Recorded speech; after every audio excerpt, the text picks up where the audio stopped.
Telah kamu ketahui bahwa ikut menjaga lingkungan alam dan sumber daya alam termasuk salah satu kewajiban sebagai warga negara.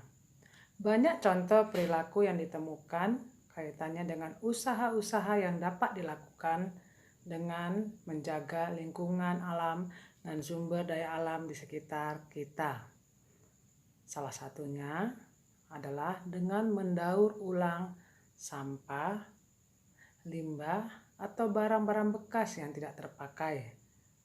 Jika kewajiban ini kita laksanakan, tentunya lingkungan alam di sekitar kita akan tetap terjaga dan lestari.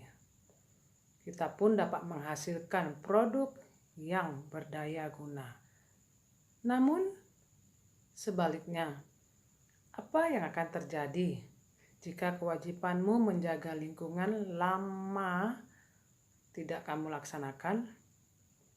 Ya, tentunya akan banyak terjadi masalah, bahkan bencana seperti banjir, tanah longsor, kekeringan, dan menjangkitnya penyakit karena sampah.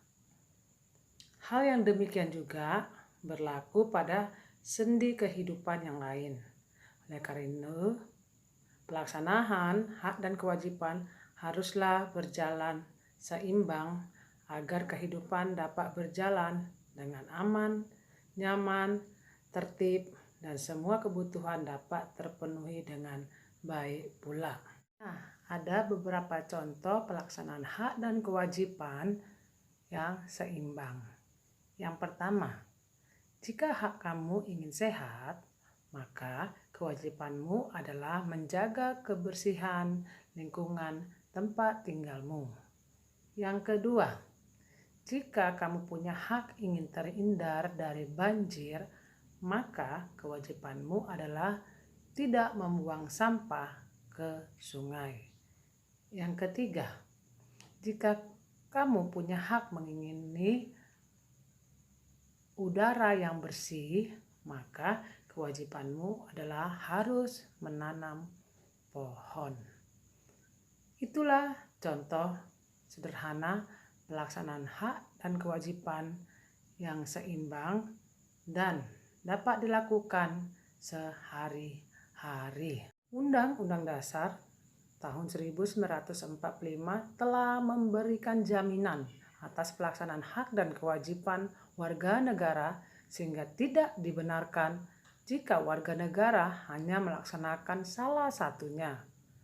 Apakah itu hak atau kewajiban, kedua-duanya harus dilaksanakan secara merata dan seimbang.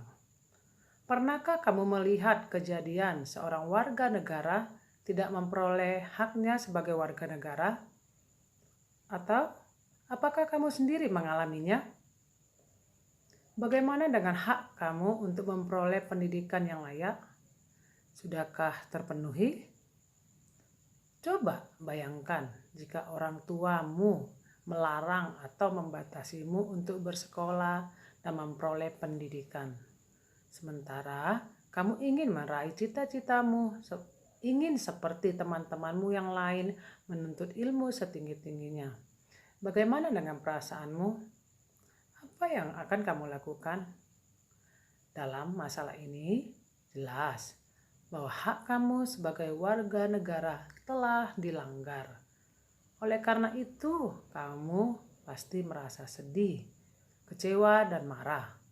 Tindakan terbaik yang dapat kamu lakukan adalah dengan menanyakan langsung kepada orang tuamu dan meminta orang tuamu untuk memenuhi hakmu. Berikut ini kita akan menyimak tayangan akibat seseorang tidak melaksanakan kewajibannya. Haruskah orang mengabaikan kewajiban diberi sanksi? Mengapa ya? Nah, berikutnya akan ada beberapa contoh-contoh sanksi bagi orang-orang yang tidak melaksanakan kewajibannya. Apakah itu? Mari simak yang berikut ini. Pertanyaan yang pertama, haruskah orang yang mengabaikan kewajiban diberi sanksi? Ya, jawabnya adalah iya, harus. karena kewajiban itu sifatnya memaksa, dan mengabaikan kewajiban berarti mengabaikan pula aturan-aturan yang berlaku pada masyarakat pada umumnya, yang mana kewajiban-kewajiban itu telah ada dan diatur untuk menjaga ketertiban di dalam masyarakat itu sendiri.